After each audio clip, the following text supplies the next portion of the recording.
Hello everyone, welcome to Anime No Me, and thank you for joining us for another One Piece video. Red-haired Shanks could possibly be one of the most powerful characters, and he's really kept his powers hidden for quite a long time. But now that the race for the One Piece is on, he's demonstrating his incredible strength and techniques in which he greatly resembles his former captain and the former Pirate King, Goldie Roger. So in today's video, we're going to talk about the incredible similarities that Shanks has with the former King of the Pirates, how Roger was a very important figure for Shanks, and what motivated the red-haired man to follow the same path. Before we dive into the video, if you're new to the channel or even if you've watched a bunch of our videos, we'd be absolutely honored if you'd leave us a like and even subscribe and maybe leave us a comment letting us know what you thought of the video. It really helps us out, especially with that old YouTube algorithm, and it keeps motivating us to make more content. And if you'd like to help out the channel in a bigger way, consider sharing this video or another one of your favorites with a friend. But without further ado, let's get into the video. So my friends, as we know, Shanks was found by the Roger pirates in God Valley when he was just a baby, and he was found in a treasure chest, and since then he'd become a pirate's apprentice until he grew up to be his own very strong pirate. From a very young age, Shanks had a bond with his captain Goldie Roger, and although we don't exactly know how that bond went, because we know very little about the relationship between these two amazing characters, we do see that Roger gave his straw hat to Shanks when he was only 8 years old as a form of trust. So after becoming accustomed to this pirate life and venturing out to sea in search of riches and friends, Shanks decided to take on this same life goal, becoming one of the most powerful pirates in the world in the future. It's also quite clear that from a young age, Shanks had learned from Roger how to use his skills in combat, and most especially how to use Haki, learning how to extract all the potential that exists in these very powerful techniques. And it's this that allows Shanks to be able to currently use all the Haki techniques that Roger had in the past. Now, we really don't know exactly when Shanks became so powerful, but the help he had with his former crewmates allowed him to become extremely skilled in Haki, if not one of the most accomplished Haki users in the world, most especially in the use of Conqueror's Haki. Now, although Conqueror's Haki is something that very few people in the world have, in his old crew of the King of the Pirates, Roger had Conqueror's Haki as well as his right-hand man Rayleigh. So this made it possible for them to be able to teach Shanks how to use his Haki after they realized that he too had the ability to use the color of the Supreme King. Many years later, Roger's crew finally managed to find the much acclaimed One Piece treasure, which they'd been looking for quite a long time. But because Roger had a serious illness, that was what really spurred him on, because he knew he had very little time left on the world. In this epic adventure, Shanks had a really big part because he'd been there the whole time and would really been looking forward to find the One Piece. But because of an unseen event, when his friend Buggy fell ill during the journey, Shanks decided to stay behind with him on an island considerably close to the One Piece treasure, but it also meant that Shanks couldn't find out what the necessary path was to get to this great treasure, and not even get a look at it. So although Shanks has a great knowledge of this treasure currently, he truly has no idea where the treasure is located, nor does he even know what is stored in the One Piece itself. But of course, that doesn't mean that Shanks couldn't have had a sneak peek at what's hidden in the treasure, as he's relentlessly been on the hunt to acquire it in this final saga of One Piece. So after Roger's crew, along with Odin, managed to find the One Piece and failed to bring it back on the ship with them from Laugh-Tale, Roger returned to the island where he left Buggy and Shanks. So with all his crew together, Roger broke the news that his crew would be dissolved, which makes the crew all very sad because their journey had come to an end after so much time and fun together. So with the great pain in their hearts, they left the crew on their home islands, or islands that they wanted to stay on for the rest of their lives. And upon reaching Roger's turn, the captain begins to say goodbye to his companions, who still need to be taken to their homes. Now, on Roger's departure back to his homeland, Roger and Shanks had a quick farewell, and Roger said something that has not yet been revealed to us, but it causes Shanks to start crying and give his captain a huge hug.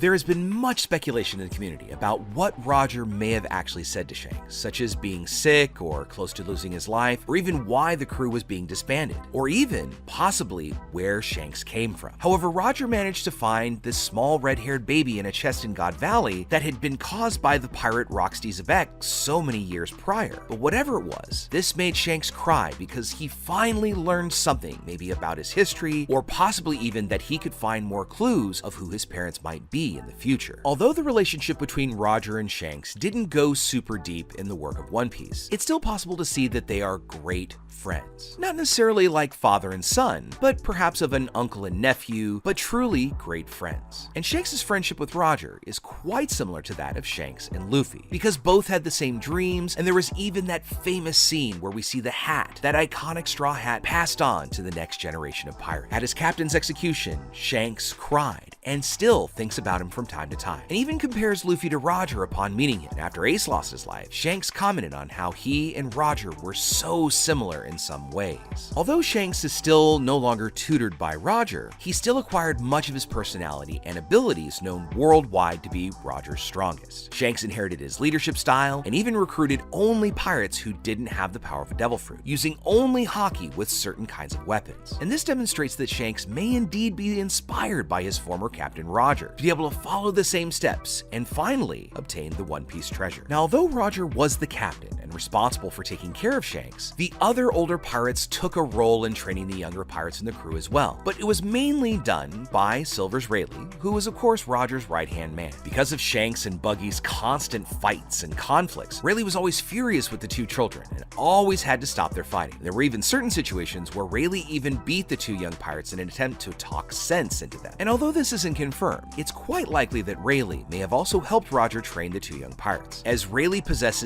a great mastery of Haki with swords, similar to his captain Roger. This would have allowed Shanks to learn from Roger and Rayleigh how to best use a sword during combat, allowing him to become extremely skilled. And unlike Buggy, who never really showed much interest in learning how to use a sword, let alone Haki, this is probably what made Shanks manage to become even stronger than him over the years. As an adult, Shanks still knows Rayleigh, having met him in the Sabati archipelago at least once, and it was Shanks who told Rayleigh about Luffy, whom the retired pirate was very eager to meet. It's still unknown if Shanks and Rayleigh still talk, whether it's constantly or only on rare occasions, as the relationship of these two pirates really hasn't been clearly told. However, they do have a common interest. They are both very interested in Luffy's development, allowing them to have a long conversation about this young pirate who is making his name across the seas. But however it plays out, it still looks like from the only conversation that we've ever seen in the work of One Piece, Shanks and Rayleigh still have a great deal of respect for each other, despite being nothing more than friends these days. This same relationship may also be one that he has with the rest of Roger's former crewmates. Shanks might still respect them, but he may not be quite as close as he had once been, because over the years Shanks has changed a lot, resembling Roger in both personality and strength level, bringing him ever closer to becoming king of the pirates. And although it was quite clear that this was his goal, Shanks still has something to hide, still has a hidden goal in which may involve his family of the Celestial Dragons, or even perhaps the Gorosei. What this all means is that we can still expect a lot from Shanks in this final saga, which will likely bring us the truth about this extremely powerful pirate's past and what his true ambition might be. This may even be something that could go against Luffy's principles, which would make these two great friends become rivals or even enemies. And many of us, even here on the channel, have speculated that a great battle between Luffy's crew and Shanks' crew will end up facing each other, and maybe even for the road poneglyphs, making this matchup between two of the strongest Yonko crews facing off against each other for potentially the right to claim the title and treasure that comes with being the king of the pirates. So with all that said, my friends, we'd now love to know what you think about it. What do you think Shanks' real goal is? Has he been waiting for Luffy and fulfilling something that Roger left to him, or is there something more sinister in the works? Secondly, how do you think the meeting is gonna go when Shanks and Luffy finally cross paths again? Is it gonna be warm, or is it gonna be a test? And do you think we might even see a clash of Conqueror's Haki between these two great pirates? And finally, what do you think the connection is that Shanks has with the Celestial Dragons? If you were able to see One Piece Film Red, we learned that Shanks' last name is Fearless, and they are quite a powerful group of Celestial Dragons. But that doesn't necessarily mean that Shanks still has links to them, or perhaps being linked to some other pirate. Some have even speculated Roxy Sebek in the community. But what do you think about it? How do you think that relationship plays out, and where might Shanks use it next? Let us know what you think about that and everything else in the comments below. So as we wrap up our video for the day, we'd like to thank you all so much for watching the video, especially those of you who've made it here to the very end. Be sure you comment on any themes or ideas that you'd like to see in future videos. And also, since you made it this far, give us a like and hit that red subscribe button before you head out to take on the rest of your day. I hope to see you all in our next video, and let's keep sailing this giant sea together. Take care.